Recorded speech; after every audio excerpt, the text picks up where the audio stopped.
Bonjour, nous nous retrouvons aujourd'hui pour ce septième rythme de sagesse. Rythme de sagesse aujourd'hui qui sera une chronique intitulée Sagesse, spiritualité et religion, une chronique que nous avons écrite en 2016, que nous avons en partie inclus dans notre récit, donc notre récit d'harmonie, que vous pouvez télécharger gratuitement, bien évidemment, sur notre site sagesse-d'harmonie.over-blog.com. Téléchargement gratuit, bien évidemment, puisque pour ceux qui nous suivent déjà, la sagesse ne s'achète pas et l'harmonie ne se vend pas. Donc je vais vous donner lecture de cette chronique. En Occident, Europe et Amérique et au Moyen-Orient, l'approche de la spiritualité est encadrée par des définitions religieuses, croyances au dogme, centrées autour d'un Dieu créateur révélé aux hommes par son Fils, Jésus-Christ, ou des prophètes Moïse, Mohammed.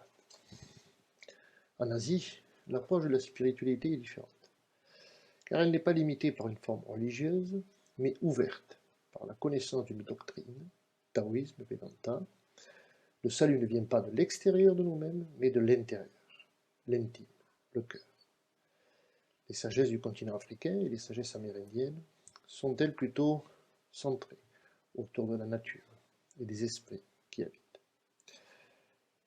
Toutes ces formes spirituelles puisent leur fondement dans la transmission révélée des enseignements d'une tradition de l'origine.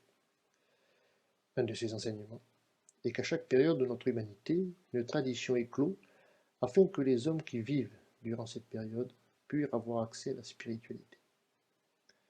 Ceci indique clairement qu'il ne peut pas exister de compétition ou de supériorité intellectuelle ou géographique entre ces différentes traditions, puisque chacune d'elles contient cette part universelle de la vérité primordiale. Chacune d'entre elles contient un cœur d'unité et de vérité, l'unité, principe de la multiplicité et de la vérité une et multiple. Nous avons vu, dans notre rythme de sagesse, consacré au cycle, donc rythme de sagesse d'enseignement, nous avons vu tout cela.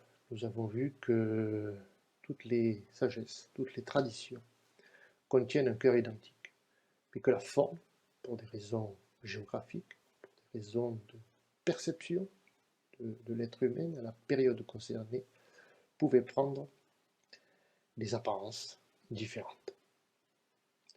Nous le voyons bien, que ces sagesses qui ont existé et qui existent encore contiennent bien, après une étude approfondie, après une étude du cœur, contiennent bien ce cœur de sagesse qui inonde le monde, l'univers, depuis l'origine. Chaque manifestation d'une tradition est considérée spirituelle si elle contient les caractéristiques de transcendance, d'immanence, d'universalité et de mise en pratique des possibilités de réalisation de cette spiritualité par les êtres humains. La transcendance signifie que nous sommes tous reliés à l'origine, mais aussi au monde qui nous entoure, visible, invisible, monde du vivant, de la nature. La spiritualité est au-delà du matériel, au-delà de ce qui est changeant et passager. La spiritualité nous permet de nous préparer à la mort de notre corps et donne un véritable sens à notre vie. Si nous sommes libérés de notre mort, alors nous pourrons vivre notre vie intensément. Nous pourrons vivre notre vie pleinement. La spiritualité est l'essentiel de la vie de chaque être. Cet essentiel est considéré comme sacré. Être spirituel, c'est aussi accepter le mystère de l'origine. Nous avons vu, toujours dans ce rythme de sagesse consacré au cycle, que cette origine contient une part de mystère. Cet absolu contient une part de mystère. Et que la science aujourd'hui découvre ou redécouvre cette notion de mystère et commence à l'accepter. Commence à accepter que certaines choses ne puissent pas être expliquées. Nous avons vu, à travers ce rythme de sagesse sur les cycles, que nous sommes bien à la fin d'un cycle, nous allons le voir tout à l'heure, et que le cycle suivant sera justement le cycle du renouveau, le cycle de l'acceptation de ce mystère et de sa réalisation. Car, nous l'avons vu dans le cycle, dans le rythme, sur l'unité, comprendre un enseignement est un premier pas. Mais réaliser au quotidien, concrètement, dans nos paroles, dans nos actes, dans nos gestes, cet enseignement, le sens que transmet cet enseignement, est aussi important, est aussi primordial que comprendre cet enseignement. Les doctrines asiatiques, mais aussi la métaphysique des religions du livre, représentent le temps de façon circulaire et non pas linéaire, comme nous le connaissons en Occident. Cette représentation cyclique démontre que chaque naissance est une mort à une forme précédente, et que la mort est une naissance à une forme suivante. Ceci s'applique aux êtres, mais aussi aux traditions qui jalonnent notre humanité. Nous savons que notre humanité termine un de ces cycles, ce qui explique certains désordres des grandes religions du livre, corruption, fanatisme. Mais cela ne doit pas pour autant nous jeter dans les bras avides du tout matériel. Nous devons faire la distinction entre des institutions dévoyées, des hommes fanatisés et tous les croyants, humbles et sincères, qui vivent leur foi avec amour et sincérité. Nous devons être vigilants lorsque nous abordons ces sujets, afin de ne pas dénigrer ceux qui participent humblement et sincèrement à telle ou telle religion. Dans le cycle finissant dans lequel se trouve notre monde actuel, la religion est mise à mal par le fanatisme, la corruption. Il n'empêche, l'aspiration sincère des croyants ne peut être moquée ou méprisée. La sagesse, et tout particulièrement la sagesse d'harmonie, est une sagesse ouverte, participative, inclusive, pluridisciplinaire, qui accueille chacun d'entre nous, non pas dans le dénigrement, non pas en disant que telle vérité est supérieure à telle vérité. D'ailleurs, à la compréhension de ces différentes traditions, aucune n'est supérieure à l'autre. Chacune, par sa forme, met en exergue, éclaire un sujet de cette unité. Mais aucune, véritablement aucune, n'est supérieure à une autre. La spiritualité est une conception différente de la religion. La religion est limitée par le dogme de son enseignement ou de ses pratiques. La spiritualité est une notion beaucoup plus large, beaucoup plus forte. La religion nous indique que nos actes quotidiens, s'ils ne sont pas réalisés selon une matrice précise, nous conduiront à l'enfer, et inversement, peuvent nous conduire au paradis. La sagesse nous indique, elle, que nos actes quotidiens nous permettent, en présent, maintenant, de nous préparer à l'après tout en trouvant l'harmonie maintenant, non pas en appliquant uniquement et strictement des règles communes, mais en nous ouvrant à la connaissance de nous-mêmes, à la compréhension du monde, à la compréhension des autres. Lao Tzu écrit dans le Tao Te Ching que le Tao est tel un puits, sans cesse utilisé mais jamais tari. Il est comme le vide éternel, empli d'infinies possibilités. Il est caché, mais toujours présent. Je ne sais pas qui lui a donné naissance. Il est plus ancien que Dieu.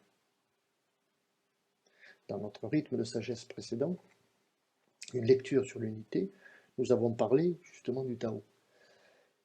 Le Tao donc est une tradition orientale, chinoise plus exactement, qui traite directement du cœur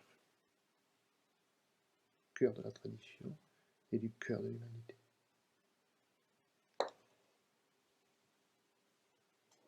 Ces phrases nous indiquent que les traditions orthodoxes du Tao, mais aussi des religions du livre, proviennent bien de la même source d'origine.